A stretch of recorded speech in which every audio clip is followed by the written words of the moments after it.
Mr. Speaker, mahigit 165,000 classrooms ang kakulangan sa buong bansa ayon sa Department of Education. Ang magandang balita ngayong araw, inaprubahan na ang pagpondo para sa 25,000 classrooms sa 2026. Ang tanong, distinguished colleagues, paano natin mapopondohan na bawat eskwelahan sa buong bansa ay mabibigyan ng bagong classrooms sa 2026?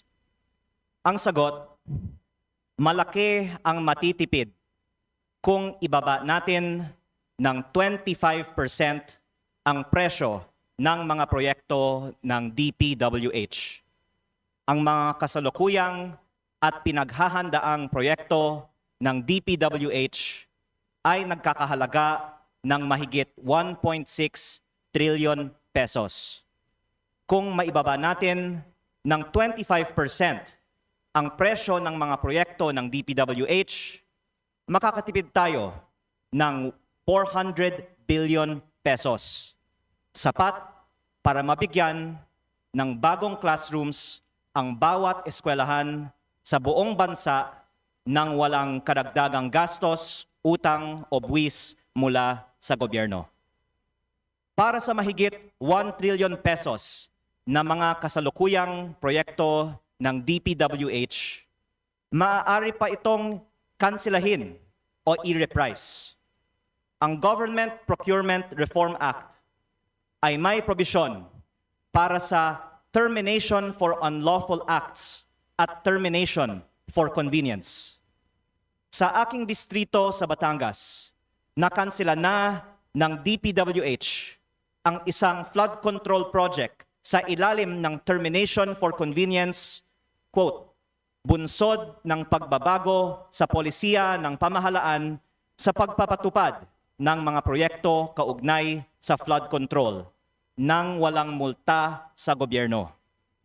At mas madali pang ibaba ng presyo ang mahigit 600 billion pesos na mga pinaghahandaang proyekto ng DPWH dahil hindi pa po ito nabibid o naaprubahan.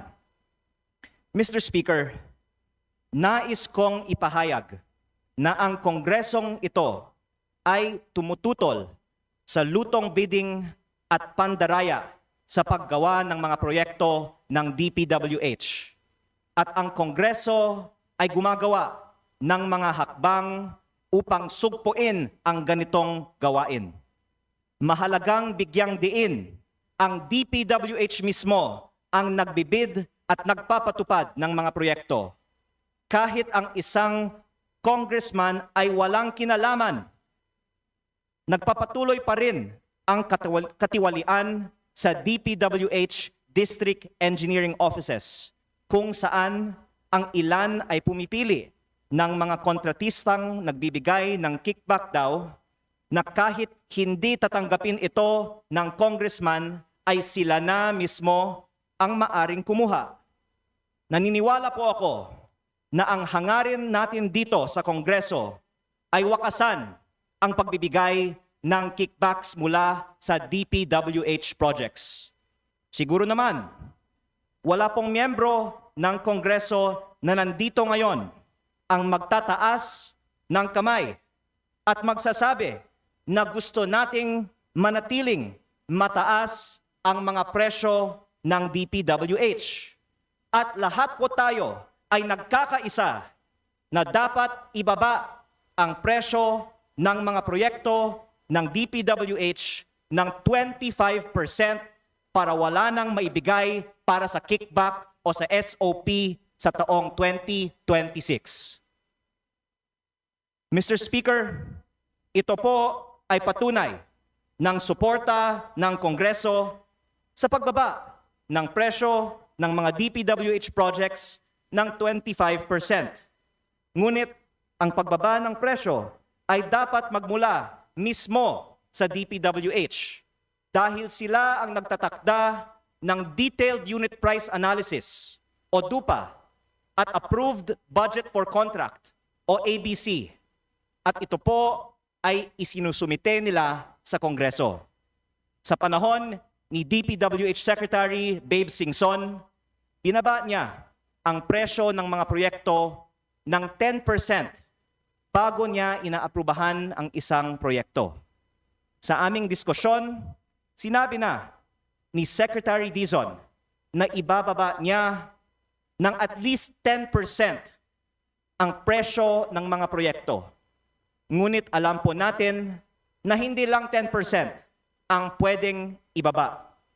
Kaya nananawagan ako kay DPWH Secretary Vince Dizon, ilabas na po natin ang mga presyo na mas mababa ng 25% na susuportahan po natin dito sa Kongreso para makitipid ang ating bansa ng 400 billion pesos.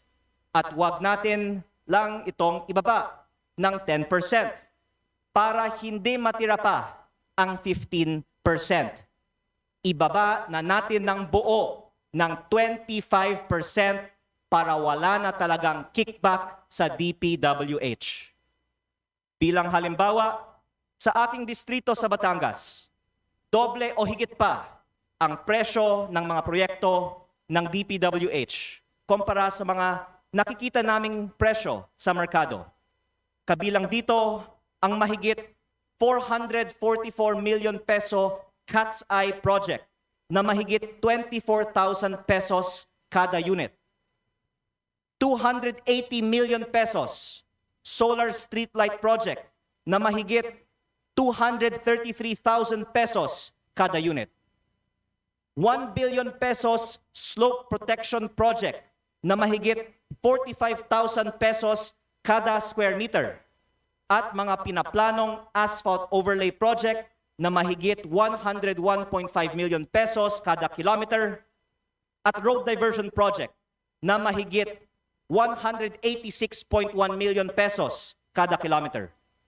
Tuloy-tuloy pa din ang pagplano ng mga proyektong labis ang presyo ng DPWH. At kahit ikumpara sa mga proyekto ng mga local government units, mas mataas pa ng 20 to 30% ang presyo ng DPWH. Kung hindi naman kayang ibaba ng DPWH ang mga presyo ng mga proyekto ngayong linggo, naniniwala po ako na mayroon pa tayong mga pagkakataon sa mga susunod na mga linggo bago ma-finalize ang mga bagong mga proyekto ng DPWH para sa loob ng legislative process ng mga bagong proyektong ito, pwede pang baguhin ng DPWH ang mga presyo para magkaroon tayo ng karagdagang savings na pwedeng ilaan ng Kongreso o ng upper house ng Congress para sa mga priority at mga kinakailangan na mga proyekto ng ating bansa. At naniniwala po ako na lahat po tayo dito ay sang-ayon sa layunin na ito na tanggalin ang pag-overprice ng mga proyekto ng DPWH para bawat distrito ay mabibigyan ng karagdagang suporta at lahat ng mga eskwelahan sa ating bansa ay maaring mabigyan ng bagong classrooms sa 2026. Mr. Speaker, saludo po ako kay Secretary Vince Dizon sa kanyang mga hakbang upang linisin ang DPWH. Ngunit ang mga problema ng DPWH ay systemic at ang pagtigil sa bid rigging at pandaraya sa implementasyon ng mga proyekto ay hindi mangyayari kaagad. Pero ang mabilis, makatwiran at epektibong hakbang na maaari nating gawin ngayon ay ibaba ang DUPA o ang mga presyo ng mga DPWH projects at mga approved budget ng mga proyekto ng 25% kaagad. Sa simpleng hakbang na ito, pwede nating makalikha ng savings na 400 billion pesos na sapat na magpondo ng bagong classrooms para sa bawat eskwelahan at iba pang mga mahalagang proyekto para sa ating bansa. Napatunayan na ito noong panahon ni Secretary Babe Singson at ng 15th Congress at umaasa po ako na muling magtatagumpay itong panukala sa ilalim ni Secretary Vince Dizon at ng 20th Congress. Mr. Speaker, ang korupsyon sa DPWH ay nagsisimula sa budget. Ang mataas na presyong itinatakda mismo ng DPWH ang pinagmumulan ng kickbacks. Bawasan natin ng 25% ang presyo at tanggalin ang kabuuang 400 bilyong pesong posibleng kickbacks para sa 2026. Pondohan natin ang classrooms, hindi kickbacks. Edukasyon, hindi korupsyon. Maraming salamat po.